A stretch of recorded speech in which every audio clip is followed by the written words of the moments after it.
Hello, kamusta tayong lahat? I praise the Almighty Father, the Creator of heaven and earth. I glorify His name, for He is wonderful and amazing, glorious, full of mercy and grace. He is kind, and His great love for us will endure for all eternity.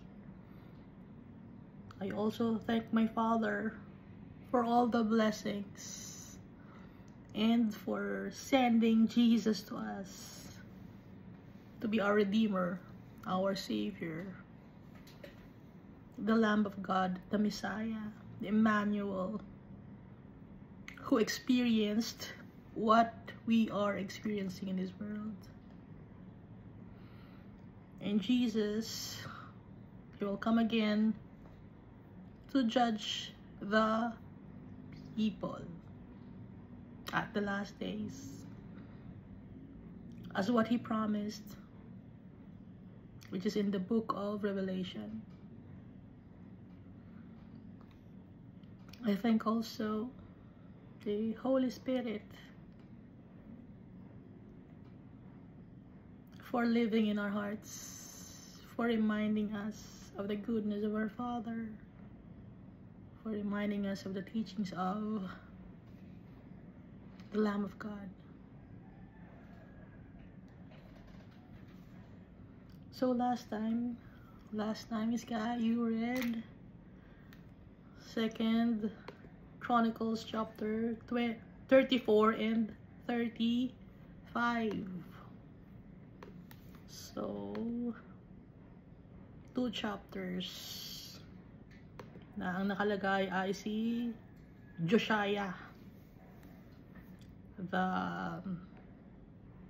king who was mentioned in the prophecy of the man of God, to Jeroboam, son of Nebat, the first king when the kingdom of Israel has been divided into two. One is kingdom of Judah and the other one is kingdom of Israel.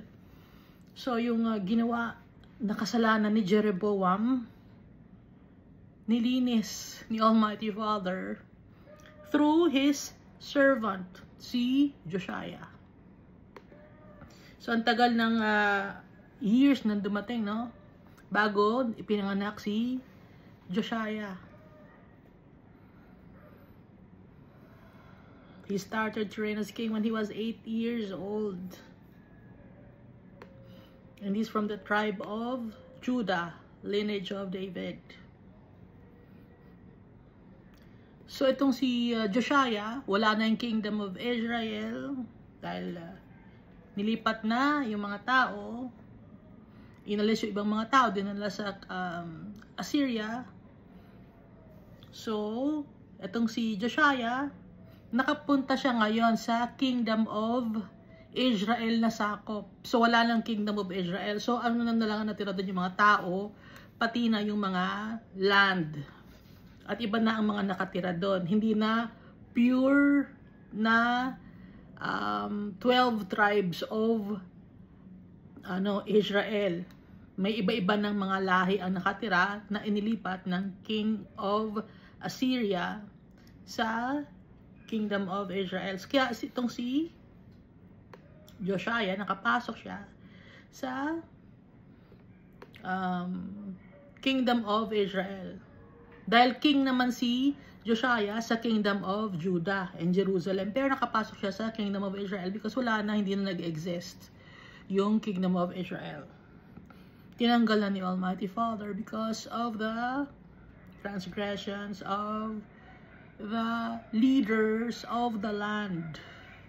At sinunod ng mga leaders, at sinunod ng mga tao yung kasalanan ng kanilang leader. So kung ang leader ay disobedient to the Almighty Father, sunod-sunod na yan, pati na yung mga tao, disobedient na rin. Inaalaw ng leader yung wickedness sa nation. And so, yung mga tao ngayon, ay allowed naman pala yung wickedness eh. Gagawin namin. Ganun ang nangyayari sa society natin ngayon. So, yung mga bagay na nangyari ngayon, nangyari na rin noon. Okay?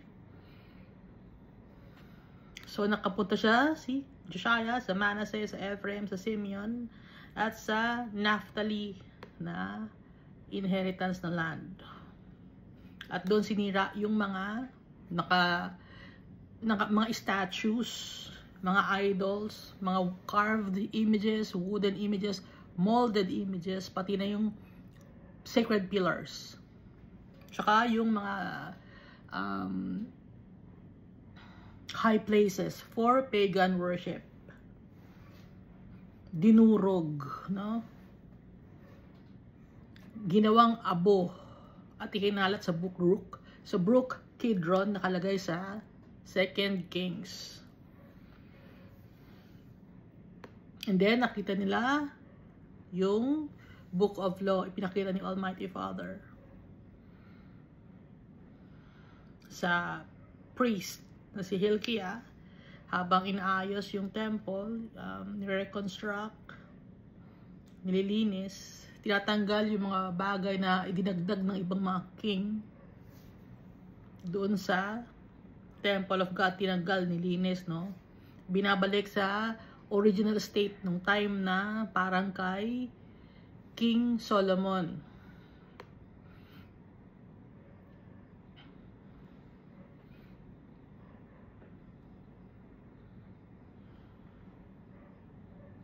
So, nung nakita nila yung Book of Law of the Almighty Father, lumapit sila kay Huldah.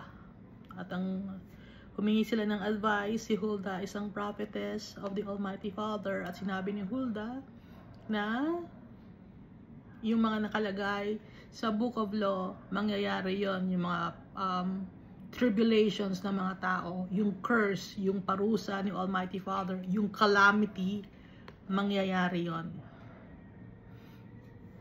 Kung ano ang nakalagay na calamity doon, punishment, mangyayari yon.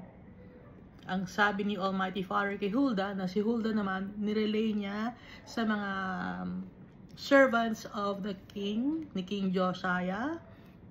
Kaya nalaman ni King Josiah, and sinabi rin ni Almighty Father na hindi na maabutan ni King Josiah yung calamity.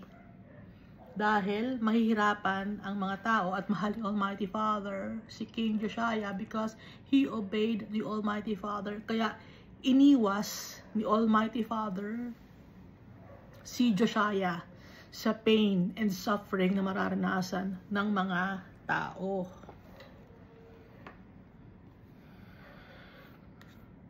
Kaya dito sa 2 Chronicles chapter 35, after na nilang i-celebrate yung Passover feast, nalinis na yung temple, naipakita na sa mga tao yung parusa ni Almighty Father, binanggit na kung anong mga mangyayari. After nun, yung mission ni Josiah tapos na. So, he was 39 years old when he was killed by Pharaoh of Egypt, King Necho. Na hindi naman talaga siya dapat patayin King Necho, dadaan lang si King Necho para pumunta sa Carchemish or sa border ng Syria and Turkey para tulungan yung King of Assyria.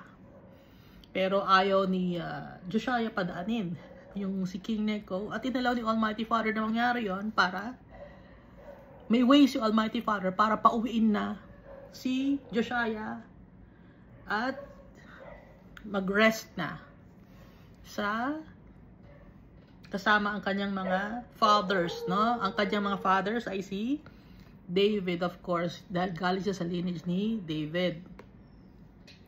Namatay siya dahil sa tama ng arrow. So yung arrow, pag tinira yun sa taas, ano yun eh, parang hindi sure hindi sure na matatamaan ka kasi nga malayo, tapos sa sky mo hihilahin, no? Tapos yung anong tawag doon, hindi ka sure kung saan tatama ngayon yung arrow.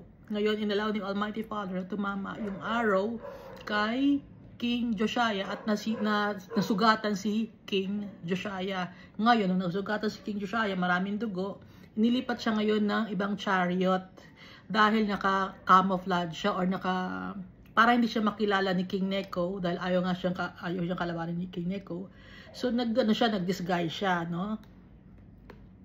So hindi nila alam ni King Necho na kasali pala si Josiah, kasi kung alam lang ni King Necho hindi siya makikipaglaban. Pero dahil sa inalaw ni Almighty Father, design ni Almighty Father to na makauwi na si Josiah para hindi na niya ma-experience yung calamity na mangyayari, na mawawala yung Kingdom of Judah gaya ng nangyari sa Kingdom of Israel because of the wickedness of the kings and the people. So nangyari ang battle sa Valley of Megiddo malapit sa Jezreel. So ang Megiddo ngayon, no, or ang Armageddon ngayon ay ang buong mundo. Hindi lang ito nakafocus sa Megiddo. Kasi baka sa mga prophetic books, may mga binabanggit na lugar doon, ang feeling lang ninyo na doon lang nakafocus. Hindi, buong mundo. Yun lang kasi ang alam na lugar ng mga prophets. Yun ang available na names ng lugar. Kasi kung ipapakita ni Almighty Father yung lugar, hindi pa available yung names, no? Kaya yun lang ang tawag nila. Kaya yun ang familiar na lugar sa kanila. Ang Megiddo na nasa Book of Revelation. Yun lang ang familiar na lugar kay John the Evangelist or John the Beloved.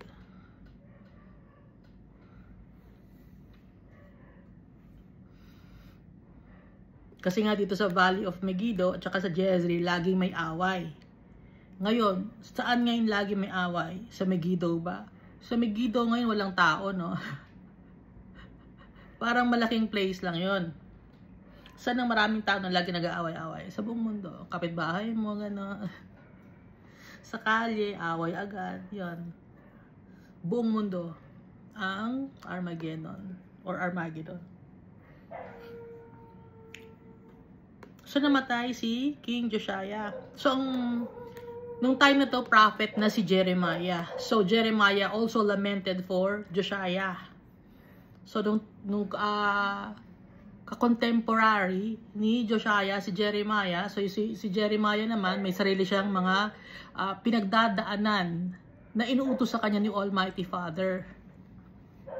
No? Kaya di ba nabasa na natin? Nabasa na natin yung Book of Jeremiah. So, ka-contemporary or kasabay na ginagawa yung itong First and Second Chronicles and First and Second Kings, tsaka yung Book of Jeremiah, sabay na nangyayari.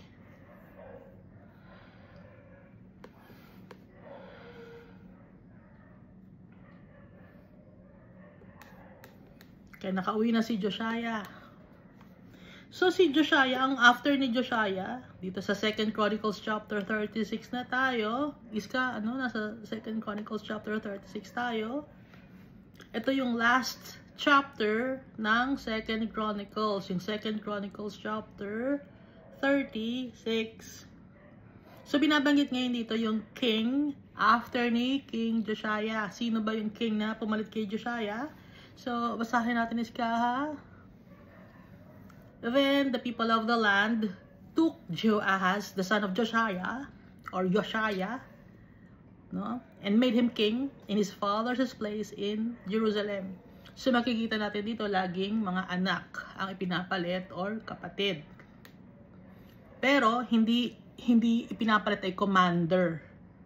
Laging kadugo, no? Galing sa blood or lineage of David that promised ni Almighty Father yan. So dito sa 2 Chronicles chapter 36, basahin natin Then the people of the land took Jehoahaz, the son of Josiah, and made him king in his father's place in Jerusalem or Jerusalem. Kasi letter J, no? Dapat ang pagpapronounce ay letter Y. Jehoahaz was 23 years old when he became king. So, namatay ng 39 years old si King Josiah. So, naging king naman si Jehoahaz ng 23. So, 16 years old pa lang siya. May anak na siya. Itong si King Josiah. Kasi 23 years old na si Jehoahaz nung nawala si Josiah nang siya ay 39 years old. So, he became king. Pumalit si Jehoahaz. And he reigned only for 3 months in Jerusalem. 3 months lang siya naging king. Bakit siya naging 3 months lang naging king? Hindi natin alam kay Almighty Father. Pero, kaya siya 3 months. It's the design, or it was the design of the Almighty Father. Ito ang will ni Almighty Father. Now, the king of Egypt deposed him at Jerusalem. Kasi nga, si Pharaoh Necho ang nakapatay kay Josiah. Kaya siya yung pumili kung sino ang ipapalit na king.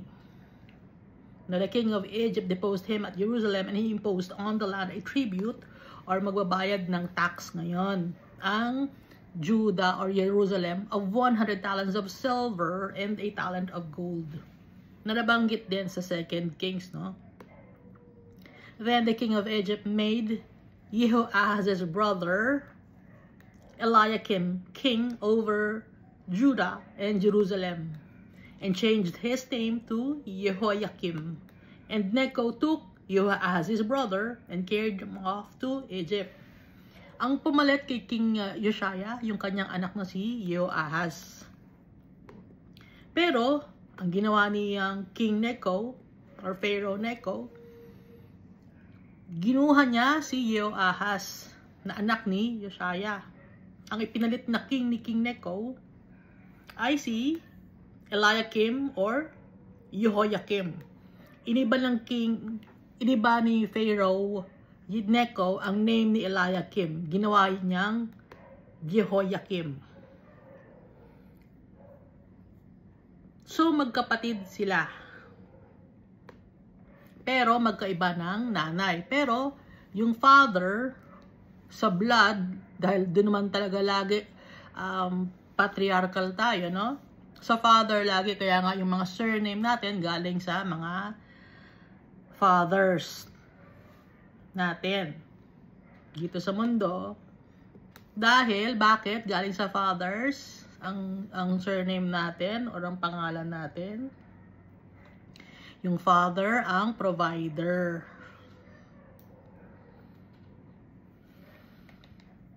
At yun ang ipinag-utos ni Almighty Father na magiging mataas ang lalaki at ang babae ay ang mangunguna sa household ay ang lalaki, no?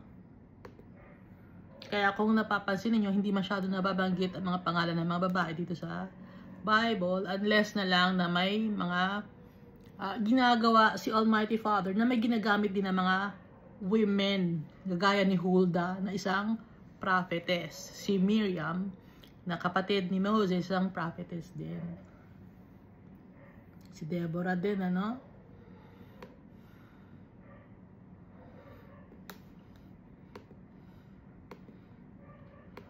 And carried him off to Egypt. So, dinala sa Egypt ni Pharaoh Necho yung anak ni Josiah na si Jehoahaz. At ang pinalit na king sa kingdom of Judah ni King Necho ay si Eliakim, or pinalitan niyang pangalan, ginawang Jehoiakim.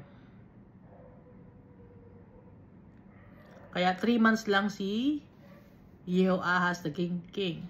Jehoiakim was 25 years old when he became king.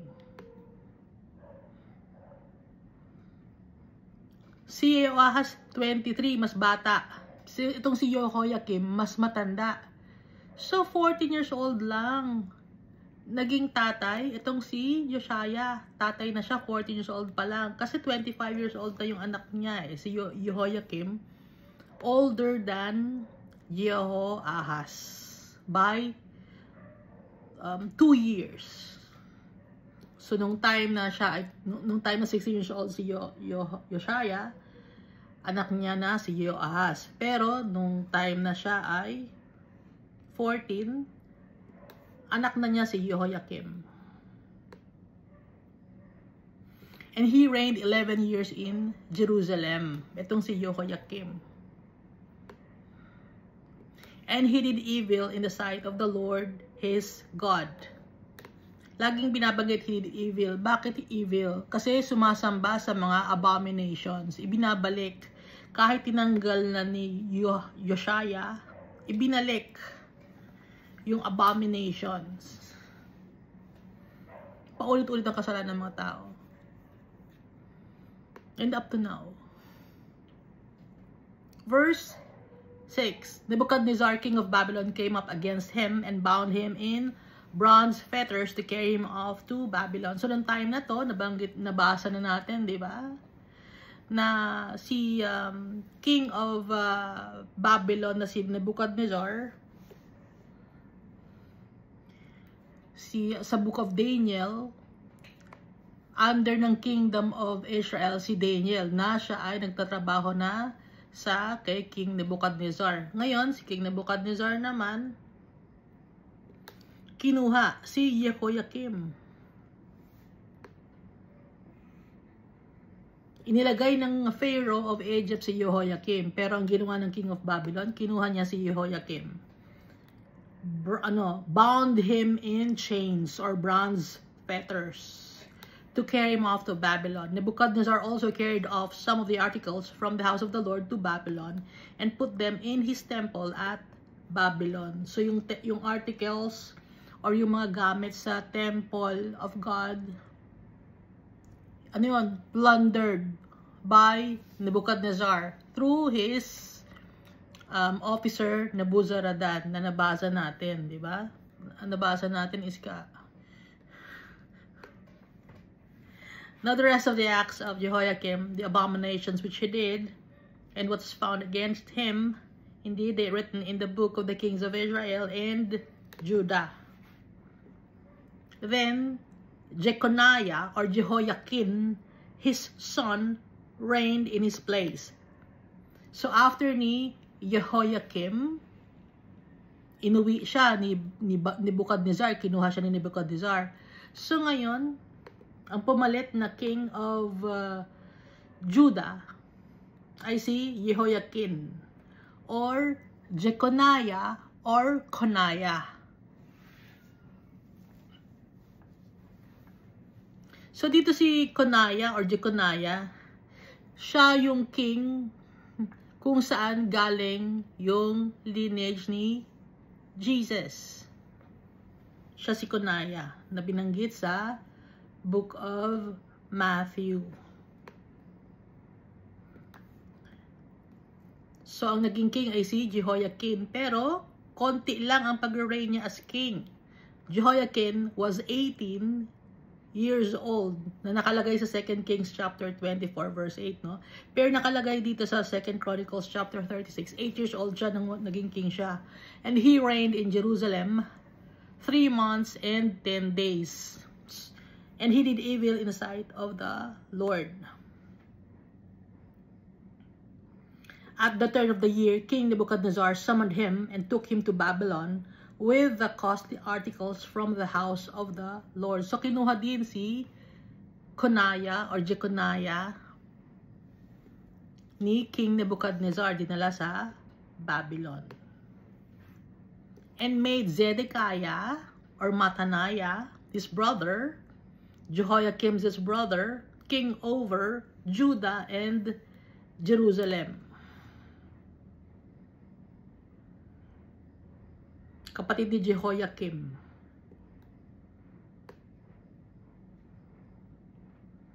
Naging king. Hindi siya anak ni Jeconiah, itong si Zedekiah or Mataniah. kundi siya ay anak ni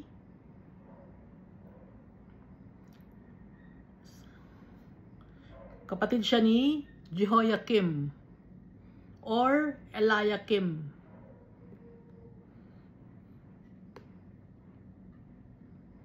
Si Eliakim, siya ay brother ni Jehoahaz. So anak din siya ni Josiah. Magkakapatid silang tatlo. Naintindihan natin? Naintindihan mo Iska? Kapatid ni Jehoahaz, si Jehoiakim, at saka si Zedekiah. Sila ay magkakapatid, anak sila ni Josiah. And made Zedekiah or Mataniah, Jehoiakim's brother, king over Judah and Jerusalem. Zedekiah was 21 years old when he became king. And he reigned 11 years in Jerusalem. At nabasa na natin, di ba? That Zedekiah was stubborn. Nabasa natin sa book of Jeremiah. Dahil si Zedekiah, siya yung kinakausap ni Jeremiah, inuutusan ni Almighty Father. Zedekiah was 21 years old when he became king, and he reigned 11 years in Jerusalem. Or Jerusalem. He did evil in the sight of the Lord his God, and he did not humble himself before Jeremiah the prophet. So, matigas ang ulo. Nabasa natin sa book of Jeremiah, yung ginawa ni Zedekiah,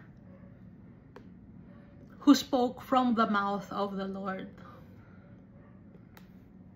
So, si Jeremiah, prophet siya, and at the same time, seer din siya. Alam natin na iba yung prophet sa seer. Yung seer, pwede siya maging prophet, pero yung prophet, hindi siya seer. Kasi yung prophet, nadididig yung salita ng Diyos, sinasabi niya, no?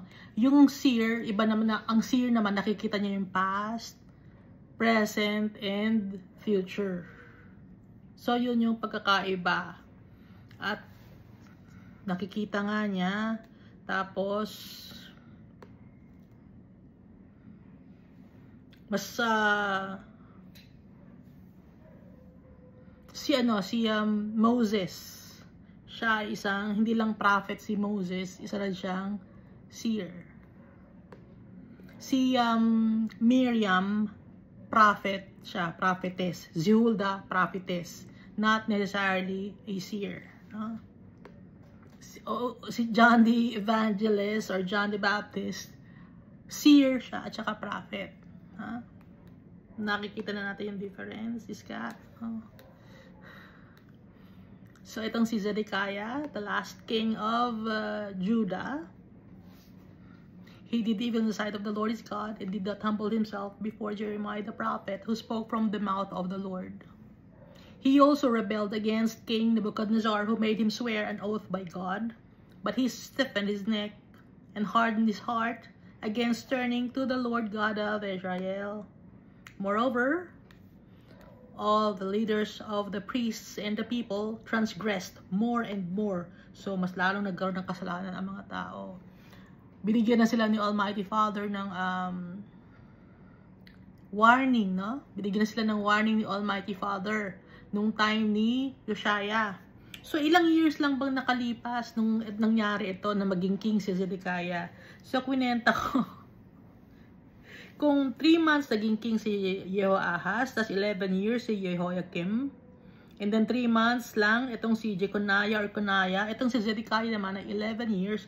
So, more or less, nung mawala si Josiah, nakalipas ay 23 years bago nawala ang kingdom of Judah. Pero yung kingdom of Israel, nauna nang nawala yun, di ba? So, anong ginawa ng kingdom of Judah? Lalong nagkasala, no? Si Ohola and Oholiba, sisters sila. Magkaibang nation, pero parehong nagkasala. Parehong harlotry. Moreover, all the leaders of the priests and the people transgressed more and more, according to all the abominations of the nations, and defiled the house of the Lord, which He had consecrated in Jerusalem. So, nag-promise sila kay Almighty Father, kaya nga may Book of Law eh. Covenant, statutes, susundin, covenant, yung testimonies, no, ni Almighty Father. Inulit, di ba, ng time ni Josiah. Pero, nagkasala pa rin ang mga tao. Verse 15. And the Lord God of their fathers sent warnings to them by His messengers. Ano bang warnings sa pinapadala ni Almighty Father yung time na to? Kay Zedekiah, di ba nabasa natin sa book of Jeremiah, na nagbibigay ng warning si Almighty Father through Jeremiah. Pero anong ginagawa ni Zedekiah? Stiff in his neck, stubborn. Rising up early and sending them. So, ibig sabihin ng rising up early, masipag. Inuutusan ni Almighty Father, maaga gumising. Nagtatrabaho agad. Nagbibigay agad ng warning sa mga tao, hindi nalilate. Diligent. Because He had compassion on His people and on His dwelling. Dahil si Almighty Father, kahit nagkakasala yung mga tao, naawa siya sa mga tao. Dahil alam ni Almighty Father ang kanyang power. Sa isang iglap lang madudurog ang mga tao. Alam ni Almighty Father, kaya naawa siya sa mga tao. Kaya si Almighty Father, rising up early and sending them. Ibig sabihin si Almighty Father, laging nakatingin sa atin, lagi tayong binabantayan. Lagi niyang ginaguide tayo. Asa na ba yung mga anak ko? Ano na naman ang ginagawa ng mga anak ko?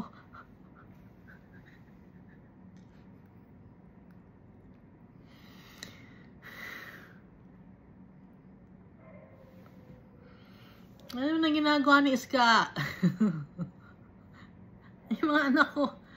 Ano na naman ang pinagkakalokohang ginagawa? Kaya si Almighty Father, bantay tayo. Binabantayan niya tayo. Alam niya nakikita yung ginagawa natin sa puso natin at nasa isipan natin. At naawa siya sa mga tao dahil alam niya yung kanyang power. Si Almighty Father, siya ang gumawa ng mundo na to eh. Just by His words. At pag pinarusahan niya ang tao, alam niya durog. Alam niya yung soul mapupunta sa impyerno. Alam ni Almighty Father.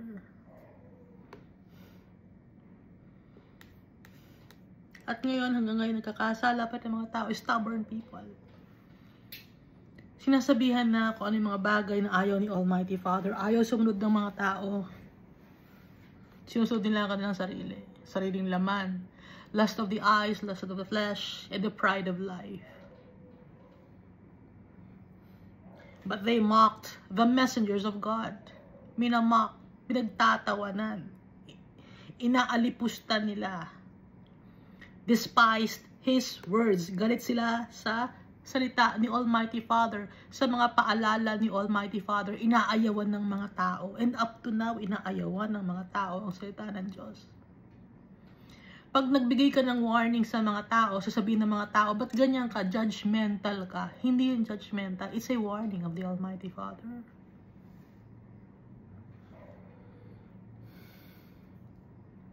Kaya mo lang sinasabi na judgmental dahil hindi mo matanggap. Nakalagay na sa Bible, hindi pa matanggap ng tao. It's because the hearts of the people are dark. Anong ginagawa ulit ng mga tao? They mock the messengers of God. Yung mga nagsisilbi kay Almighty Father, servants ni Almighty Father, pinagtatawanan ng mga tao. Sinasabing, sinasabihan ng insane, or you're crazy, or paninirang pure. Alam ni Almighty Father yun. Ano pa yung ginagawa ng mga tao? Ayaw ng mga tao yung katotohanan. Ang gusto lang nila marinig yung mga bagay na magaganda sa paninig nila. So, they despised His words, despised the words of the Almighty Father. Pag sinasabi ni Almighty Father na hindi pwede ang perversion, ng abomination, anong ginagawa ng mga tao? Ay, ginajudge mo naman kami. No. Hindi ka ginajudge. Binibigyan ka ng warning dahil yun ang nakalagay sa Bible. Kaya ka nga binibigyan ng warning dahil mahal tayo ni Almighty Father. Hindi pwede kay Almighty Father yung kadumihan. We are at His mercy. He is our King. He is our Creator. Wala tayong power. Wala tayong mapagmamalaki sa tatay natin. Ano pa ang ginagawa ng mga tao? Scoffed at His prophets, yung mga servants ni Almighty Father, pinagtatawanan, minamalign, no? Ano pa yung ginagawa ng mga tao sa mga servants ni Almighty Father?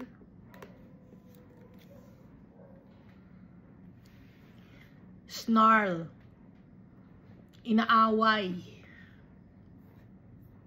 sinisigawan, binabastos,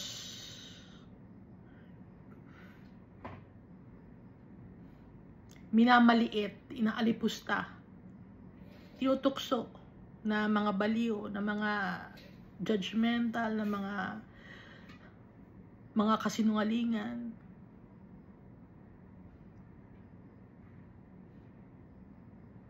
Inaasar, no?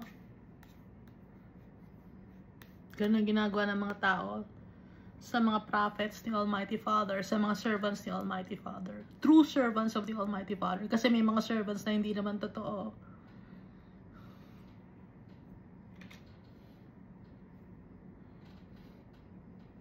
Yung mga totoong servants ni Almighty Father, pinagtatawanan. Kung napapansin niyo yung mga mainstream, no?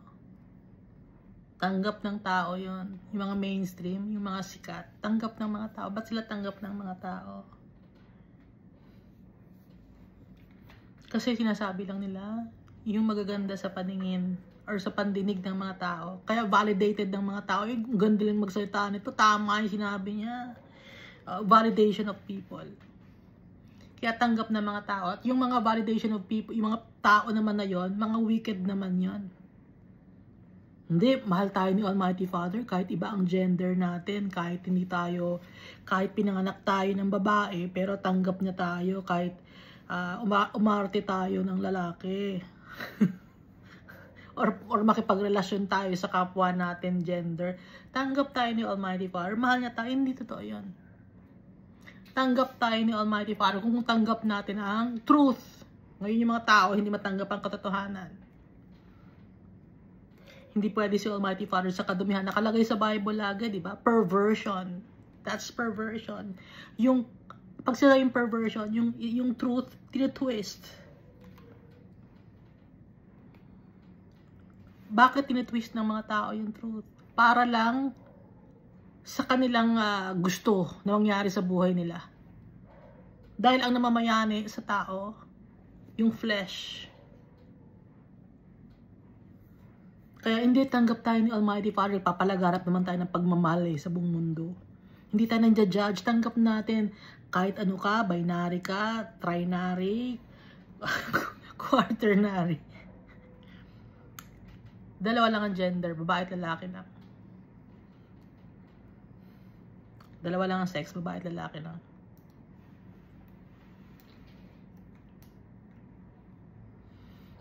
At kaya tayo ginawa to multiply, para dumami. Hindi para i-control ang population. Ha? Dahil si Almighty Father nagpo-provide sa atin ng lahat. Wala nga tayong makontrol eh. Sa buhay natin, may nakokontrol ba tayo? Wala. Gusto natin kasi tayong kumontrol. Hindi makokontrol ko yan. Kokontrolin natin yung society. Iko-control natin yung weather. Iko-control natin yung population. Iko-control natin ang mga sakit. Gagawat. Hindi yan tayo makokontrol. Wala tayong power. Anong meron tayo? Kayabangan. Kasinungalingan. Kailangan natin magpakumbaba sa tatay natin. Tanggapin natin yung truth. Yung mga tao kasi hindi nila matanggap yung truth kasi gusto nilang mamuhay sa kasinungalingan. Dahil yun ang convenient sa kanila, yun ang tanggap nila. Doon maganda yung kalooban nila. Hindi naman importante kung ano yung nararamdaman natin, kung ano yung kakagaganda ng pakiramdam natin. Hindi na importante yon. Ang importante, mapasaya natin yung tatay natin dahil siya ang ating creator. At pag napasaya natin yung tatay natin, sinunod natin siya, we're obedient, yung reward ni Almighty Father, yung inheritance ibibigay niya sa atin, incomparable sa mga bagay na nakikita mo dito sa mundo. Hindi naiintindihan ng mga tao.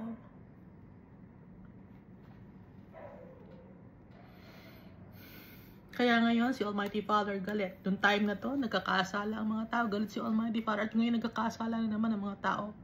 Patuloy na nagkasala ang mga tao. Galit si Almighty Father. Pero mahal na mahal niya tayo. Kaya nga binibigyan pa niya tayo ng chance. Kaya nga ipinadala na niya sa Jesus Christ for us. Para mapadali na para sa atin na ma-save. Kaya pinadala niya si Jesus Christ. Anong ginagawa natin ngayon? Kahit si Jesus Christ, hindi pinaniniwalaan ng mga tao. Na up to now.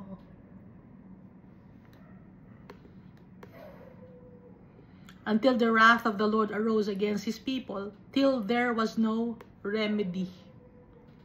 Ano nakalagay sa verse 16? Ulitin natin, ano? 2 Chronicles chapter 36. Verse 16. But they mocked the messengers of God, despised His words, and scoffed at His prophets. Until the wrath of the Lord arose against His people, till there was no remedy. Wala nang remedyo. Kundi, ano nang gagawin? Parusahan na ang mga tao. Wala nang remedyo. Matigas ang ulo. Kailangang matuto ang mga tao. Kailangan pa maghirap ng mga tao para matuto.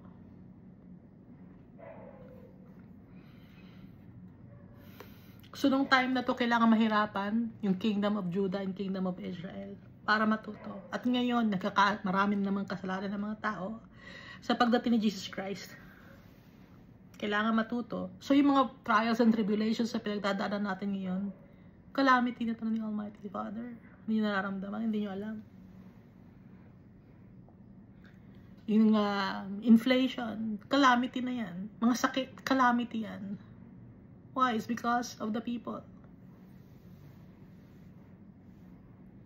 It's an abomination. Yung mga ginagawa natin. Calamity na ni Almighty Father. Yung lindol, yung flood, corrupt government officials. Calamity na yan. Parusa sa atin ni Almighty Father. Yung mga corrupt na mga tao, magsasabi ko, hindi kasi siya, corrupt siya, ganun. Calamity yan yung Almighty Father na binigay sa atin. Hindi nyo naiintindihan?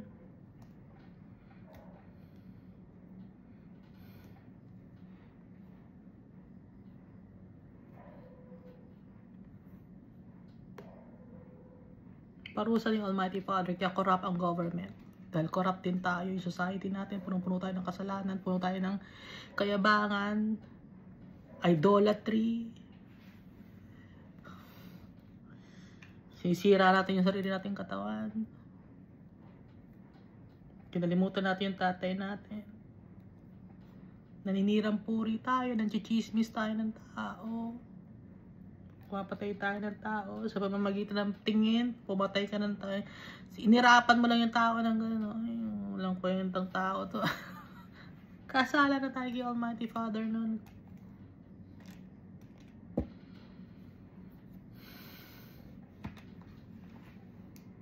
Mainggit ka lang sa kapwa-tao mo, nagkakasala ka na. Kasi hindi mo minamahal yung kapwa-tao mo, nainggit ka eh.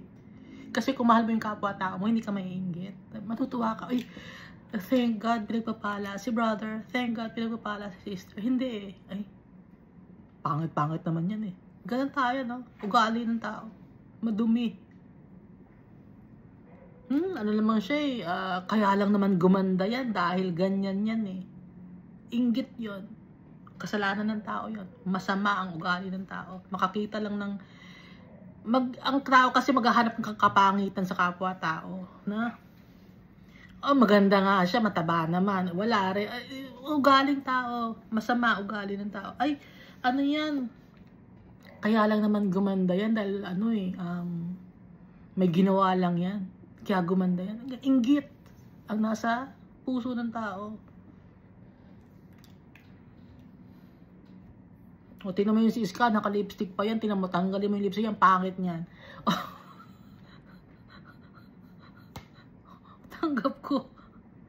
Tanggap ko na pangit ako. Makasalanan din ako. At nagpapasalamat ako kay Almighty Father. Nagpapasalamat ako kay Jesus Christ for the forgiveness of sins, of my sins. Ang dami ko rin kasalanan.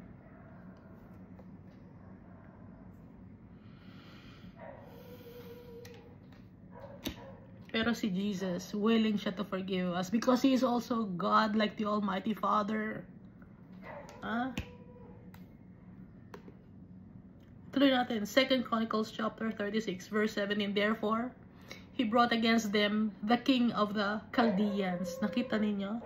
Si Almighty Father, hinayaan niya na sakupin ang kingdom of Judah ng king of the Chaldeans. So tayo, sinong sumasakop sa atin? Mga corrupt officials. Inallow ni Almighty Father because the people are wicked. Idolatry. Who killed their young men with a sword in the house of their sanctuary and had no compassion on young man or virgin, on the aged or the wicked or the weak. He gave them all into His hand. So lahat ng tao, ibinigay ni Almighty Father sa king of Chaldeans, no? Had no compassion on young man or virgin, on the aged or the weak. Walang edad, walang mahirap o mayaman, lahat pantay-pantay kay Almighty Father. He gave them all into His hand. Ibinigay ni Almighty Father sa king of Chaldeans na si Nebuchadnezzar. So, ito ngayon ay mangyayari uli. Sa great harvest, the weak, the poor, the aged, the young, lahat ibibigay ni Almighty Father. And then, sa time na yon, isa-separate na lang. Okay? Isang ano lang yan, isang anihan. Okay? Na binanggit ni Jesus Christ sa Matthew chapter 13 verse 24 to 30. Sa great harvest. Isang anihan na lang. So lahat, walang pipiliin, matanda, mayaman, may ipin o wala. Kung anong itsura, wala. Kahit bata, hindi, wala. Walang pipiliin. Sa great harvest. At pagkatapos ng great harvest, doon na lang isa-separate yung magandang ani doon sa bulok na mga tanim. Naintindihan natin ngayon yung Matthew chapter 13 verse 24 to 30. Baka kasi sabihin nyo, kawawa naman yung mga bata. Kawawa naman, mabait na tao niyan, ba't nasali yan? Ito si Josiah, no? Maayos na tao siya, pero bakit siya napatay? It's because, kaya inihiwalay ni Almighty Father yung maganda or yung may value at yung walang value. Saan inilalagay yung walang value? Pag walang value, ibig sabihin wala sa puso mo si Jesus Christ. Yun ang walang value. Kasi si Jesus Christ, priceless yung kanyang precious blood. Ngayon kung walang value ikaw, itatapon ka sa eternal damnation. Ngayon kung may value ka, nasa heart mo si Jesus Christ. You trust in Jesus Christ. Saan ka dadalhin pag may value ka? Doon ka kay Almighty Father. Treasure of the Almighty Father. Tayo, treasure ba tayo ni Almighty Father? Ikaw ba, maiisip mo ba na treasure ka ni Almighty Father o hindi? Malalaman mo na treasure ka ni Almighty Father if you have Jesus Christ in your heart. If you are following His commandments. Yun ang treasure kay Almighty Father. Ngayon, if you are not following the commandments of our Father and of Jesus Christ, you are nothing. You are worthless. Kung worthless ka, wala kang kwenta, doon ka itatapon sa eternal damnation. Sino-sino ba yung mga worthless? Yung mga worthless na mga tao, yung ayaw sumunod kay Almighty Father, yung gusto ng perversion. Kung ano yung mga nandito sa Bible, hindi nila ginagawa. Disobedient sila. Yun ang walang value, worthless, itatapon sa eternal damnation. Naintindihan natin? So itong nangyari sa Kingdom of Judah, example lang to, no? For us to read and understand and learn from them. Learn from the things or the mistakes of the people then. Kaya nasa Bible ito. Manual of our lives. Itong Bible. Salita ni Almighty Father.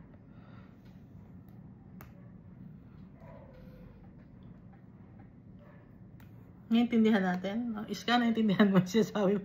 Naiintindihan ko siya sabi ko. Thank you, Almighty Father.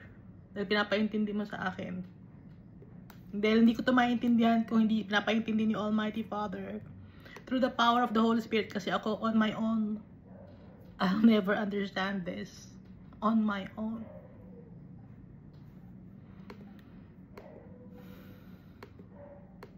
So ito, nangyari sa Kingdom of Judah. It's an example for us.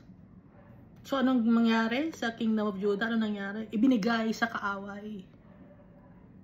Hinayaan ni Almighty Father na magdusa, makaranas ng pain and suffering. Tayo, ano nararanas sa ating pain ngayon? So society natin, yung government, yung mga tao sa paligid natin. Kahit na yung mga tao nagsasabi na sila ay Christian pero hindi naman. Panuloko ni Satan yun.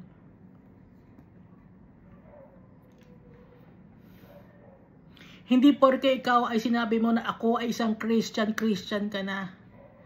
Malalaman mo na ang isang tao ay follower of Jesus Christ if he has the fruits of the Holy Spirit. Kaya hindi mo agad-agad masasabi na ay Christian ako. Christian ka ba talaga? Do you have the fruits of the Holy Spirit? I-check natin. Ngayon, yung may isang tao na nakapatay sa isang tao, no? So, tapos sabi, Christian siya. Kung Christian siya, nasa kanya ba ang fruits of the Holy Spirit? Wala. Bakit? Wala sa kanyang love, joy, peace, forbearance, kindness, gentleness, goodness, faithfulness, and self-control. So, hindi siya Christian, hindi siya follower ni Christ. Wala sa kanya ang Holy Spirit. Kasi napaka-easy na sa mga tao ngayon magsabi na Christian ako, follower ako ni Jesus. Okay, sabi mo Christian ka, follower ka ni Jesus Christ. Tingnan natin yung gawa mo. Do you have the love to your brethren? Anong ginawa mo sa mga brethren mo? Minahal mo ba? Do you have joy in your heart? Hindi ka ba naiinggit, nanggigigil sa mga may joy ka ba sa puso mo? Do you have peace? Forbearance, kindness, kind ka ba sa tao mo? Hindi, di ba? Goodness, good ka ba? Pinapakalat ba ang goodness of the Almighty Father? Faithful ka ba kay Almighty Father? Do you read the Bible? Do you follow what our Father has said in the Bible? Forbearance. Ano ka ba? Resilient ka ba? Nagtitimpi ka ba? Nagtitiis ka ba? Yun ang forbearance. Kaya ba bang magtiis? Yung, kahit na nahihirapan ka, diretso ka pa rin sa paglakad sa kay Almighty Father, sa path ni Jesus Christ. Kain ka sa tao? Gentle ka ba makipag-usap sa tao?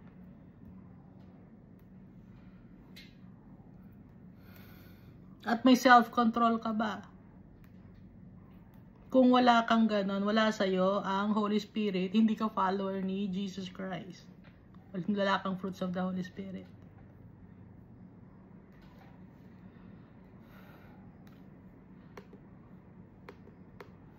Kaya hindi natin masasabi na pag nagsabi ka ng Christian ako, Christian ba talaga? I-check natin. May checklist naman eh. Check. Ganon. Ay wala. Wala. Sorry, wala. O, ganon. Pero yung tungkol naman sa gifts of the Holy Spirit, iba-ibang gifts ang binibigay sa atin ni Almighty Father through the power of the Holy Spirit. Merong gift of wisdom, gift of knowledge, gift of healing and miracles, gift of speaking in tongues, and up to now, merong speaking in tongues up to now, gift of prophecy, gift of discerning different kinds of spirit. Alam mo, nade-discern mo, because it's a gift from the Almighty Father through the power of the Holy Spirit, na di-discern mo kung yung isang tao ay follower ni Jesus Christ o hindi. Nakikita mo sa kanyang gawa, alam mo yung kanyang alam mo yung discernment. At saka yung interpreting different kinds of tongues, no? So, hindi lahat ng tao merong ganon, okay? May mga iba-ibang gifts meron tayo. So, magkaiba yung fruits of the Holy Spirit at saka yung gifts of the Holy Spirit. But, ang pinaka-importante sa lahat, we must have the love of God in our hearts. Dahil, kung may love tayo, mahal natin si Almighty Father, lahat ng bagay, mamahalin na natin. Kung mahal natin si Almighty Father,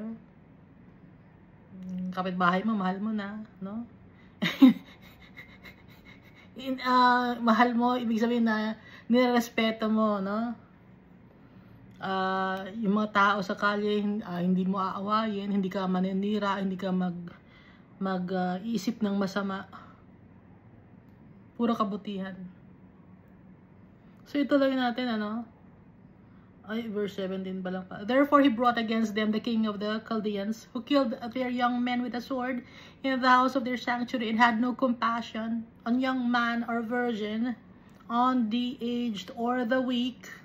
He gave them all into his hand. And all the articles from the house of God, great and small, the treasures of the house of the Lord, and the treasures of the king and his leaders, all these he took to Babylon. Ibinigay ni Almighty Father lahat ng articles na nasa temple of God. Hindi importante kay Almighty Father. Yung mga articles na yun, kahit nagawa sa ginto yun, ibinigay ni Almighty Father kay Nebuchadnezzar. Dahil ang nire-require ni Almighty Father sa atin, tayo. Hindi yung ginto, hindi nagbigay ko ng ginto kay Almighty Father. Okay lang kahit na manira ako ng kapwa-tao, okay nang kung magnakaw ako kasi bibigay ko naman to kay Almighty Father. Hindi pwede yon.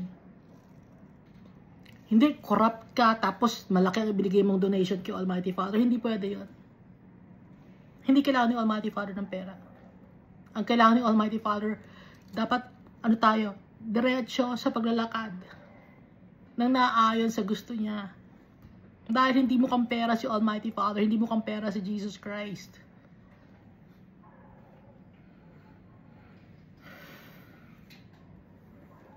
Kasi yun ang ituturo sa inyo ng leader ninyo, no?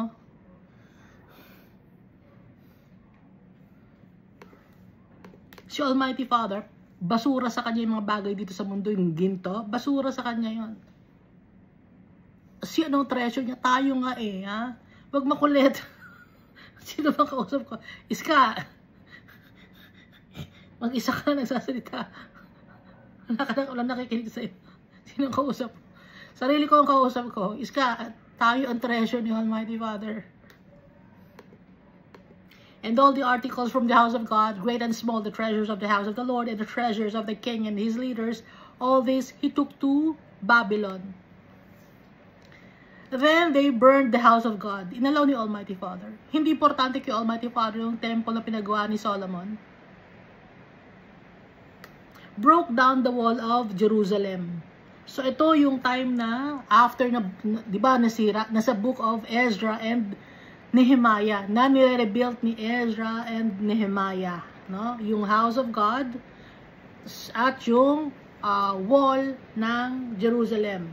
Burned all its palaces with fire and destroyed all its precious possessions. Na mababasa rin natin sa book of Jeremiah. Verse 20, and those who escaped from the sword he carried away to Babylon. Kung sino man yung mga hindi napatay sa Kingdom of Judah, dinala sa Babylon ni Nebuchadnezzar, where they became servants to him and his sons until the rule of the kingdom of Persia. Nung nagkaroon ng kingdom of Persia, natalo na yung kingdom of Babylon. So yung kingdom of Persia nung time na to, no, pinauwi na sila sa kanilang inallow na ni ng kingdom of Persia, inallow nang umuwi si Ezra, Nehemiah, and the people, no, from Babylon. Si Nehemiah, asan nga galing yon? Sa Persia, no? Kay Cyrus.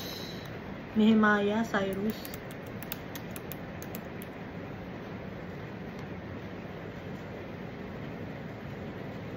Oh, tama, si Nehemiah at si Cyrus. Na king of Persia, si King Cyrus, where they became servants to him and his sons until the rule of the kingdom of Persia. Verse 21, to fulfill the word of the Lord by the mouth of Jeremiah, until the land had enjoyed her Sabbaths. As long as she lay desolate, she kept Sabbath. To fulfill 70 years. Naintindihan niyo yun? Verse 21 of 2 Chronicles chapter 36. Ang isip nyo lang kasi na Sabbath ay isang day lang sa isang week. No, it's not. Kagaya nga ng sinabi natin, all throughout our days, we must respect every day para pagdating ng Sabbath day, yun ang ating rest day, yun ang papunta natin kay Almighty Father. Kaya nga dito, to fulfill the word of the Lord by the mouth of Jeremiah, until the land had enjoyed her Sabbaths. So, nung time na to, walang peace sa land. As long as she lay desolate, she kept Sabbath. Yung she na binabanggit dito, yung land, no? Kasi ang pronoun ng isang nation or isang land ay babae. To fulfill 70 years. So 70 years is a complete number kasi 70 years. Verse 22 of 2 Chronicles chapter 36. Now in the first year of Cyrus, king of Persia, that the word of the Lord by the mouth of Jeremiah might be fulfilled, the Lord stirred up the spirit of Cyrus, king of Persia, so that he made a proclamation throughout all his kingdom, and also put it in writing. So, nung time na to, si Almighty Father, inilagay niya sa puso ng king of Persia na si Cyrus, na pauwiin na yung mga tao, no? So that he made a proclamation throughout all his kingdom, and also put it in writing, saying, thus says Cyrus, king of Persia, all the kingdoms of the earth the Lord God of heaven has given me, and he has commanded me to build him a house at Jerusalem, which is in Judah, who is among you of all his people. May the Lord, his God, be with him, and let him go up. So, inallow ni Almighty Father na bumalik na sa Judah at saka sa Jerusalem yung mga tao na mga captives ni King Cyrus para gumawa ng temple or house of the Lord. Dahil nga nasira nung time ni King Nebuchadnezzar, no? Sinira ni Nebuzaradan.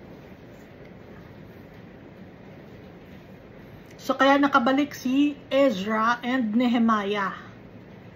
Dahil kay Almighty Father, inutusan niya si Cyrus, king of Persia, inilagay niya sa heart niya. Inilagay sa heart ni Almighty Father kay Cyrus. So, bakit dinala sa Babylon at sa Persia yung mga tao? To punish the people. Para matuto. And then, nang tapos na yung punishment, nakaranas na yung tao ng hirap, yung mga Israelites, kasi iba-iba silang mga tribe, no? Hindi lang sila tribe ni Judah eh. Tribe of Naphtali, iba-iba na silang tribe. So, ang nag-converge sila or nag-merge sila sa Jerusalem. Dahil yun ang promise ni Almighty Father, yung Jerusalem. Kaya nawala na yung ibang mga tribe na lugar. So, ang pinaka naging naging meeting place ng mga Israelite ay ang Jerusalem. Kaya ang tawag sa kanila ay Jew. No? Iba-iba na sila ng nagka-mix-mix na. Okay? At yung mga tao na may pinadala dito, di ba? Sino nga yan?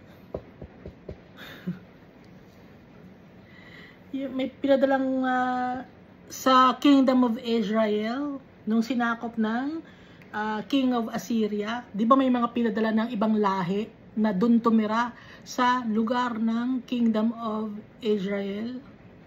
Sa iba-ibang lugar sa Kingdom of Israel, may pinadalang ibang lahi doon, yung King of Assyria, para tumira sa Israel. Kasi nga, ang tactic ng King of Assyria, it's divide and conquer. So, nagka-mix-mix na. So, hindi na pure na tribe of Manasseh, tribe of, nagkahalo-halo na, no? Halo-halo na yung nasa Israel. Hindi lang sila anak ni Abraham, Isaac, and Jacob, and David. Hindi lang sila anak nun, no?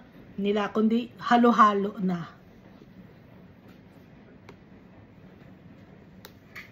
May mga nasasabit or naaakay na mga Moabites, na Ammonites, ganon, na i-mix-mix na. Nagkahiwa-hiwalay na. At yung ibang mga tao sa ibang lugar naman napunta. Kaya kalat na. Ngayon, yung Kingdom of Israel, bago lang silang naging nation.